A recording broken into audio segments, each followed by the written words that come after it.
الحمد لله رب العالمين والصلاة والسلام على أشرف الأنبياء والمرسلين نبينا محمد وعلى آله وصحبه أجمعين أما بعد أعوذ بالله السميع العليم من الشيطان الرجيم من همزه ونفخه ونفثه وسارعوا إلى مغفرة من ربكم وجنة عرضها السماوات والأرض أعدت للمتقين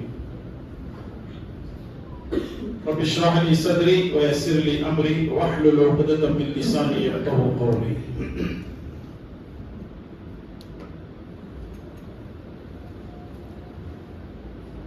قابل قدر بزرگ اور نوجوان ساتھی اور مردانہ شیخ خواتین اسلام آئے اور بہنیں،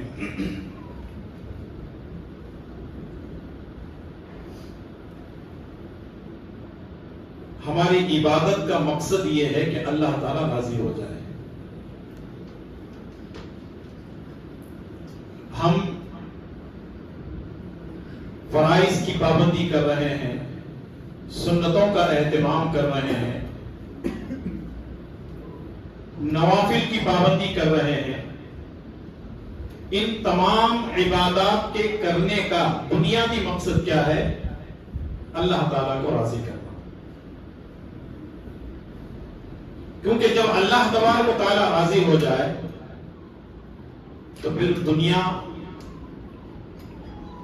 سکون اور اطمینان کے ساتھ زندگی گزرے گی، اور آخرت میں اللہ تبارک و تعالیٰ راضی ہو کر ہمارے لیے رحمت کا معاملہ کرے گا، یعنی اللہ تبارک و تعالیٰ ہمارے لیے جنت کے فیصلے کرے گا. اور وہ جنت کتنی بڑی ہے؟ اللہ تبارک و تعالیٰ نے سورہ آل عمران کے آیت نمبر 133 میں ارشاد فرمایا وَسَارِعُوا إِلَى مَغْفِرَةٍ مِّن رَّبِّكُمْ وَجَنَّةٍ عَرْضُهَا السَّمَاوَاتُ وَالْأَرْضُ أُعِدَّتْ لِلْمُتَّقِينَ. اللہ تبارک و تعالیٰ کی طرف سے جو مغفرت ہے اس میں جلدی کیا کرو،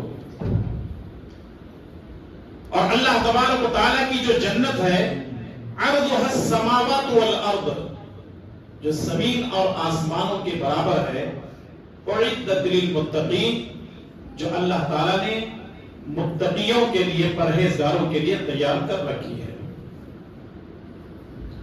تو معلوم کیا ہوا کہ اللہ تبارک و تعالیٰ کی اتنی بڑی جو جنت ہے، اس میں داخل ہونے کے لیے کچھ ایسے کام ہمیں کرنے ہیں کہ جس کی وجہ سے اللہ تعالیٰ راضی ہو جائے اور ہمارے لیے جنت کے فیصلے کرے. اگر میں آپ سے یہ سوال کروں، کیا آپ کوئی یہاں جنت میں گھر بنانا چاہتے ہیں؟ جی؟ اتنی دیر لگ رہی ہے آپ کو بتانے کے لیے؟ اس کا مطلب سوچ رہے میں کہاں بھیجنا چاہ رہا ہوں. یہ میرا کام نہیں ہے، ہمارے پاس جنت کی کوئی ٹکٹیں بکنگ نہیں ہوتی ہے. لیکن کچھ ایسے کام پیارے نبی جناب محمد رسول اللہ صلی اللہ علیہ وسلم نے بتائے ہیں، اگر ہم ان کاموں کو کریں گے تو امید ہے کہ اللہ تبارک و تعالی جنت میں ہمارے لیے ایک گھر بنائے گا.